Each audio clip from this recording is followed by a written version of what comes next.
All right, so I'm gonna do a quick repair of these seedlings that have got leggy, and then these are my bok choy. So basically you pull it out of the cell and then you separate them like so. And then I have a little, I always use a little, this is called a kebab stick. You can find them like at the barbecue areas at Walmart. So you want to put a little bit of soil in, take your leggy plant,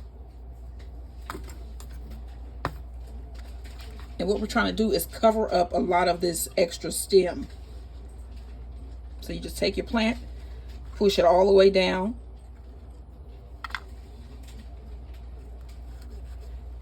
and then fill it in.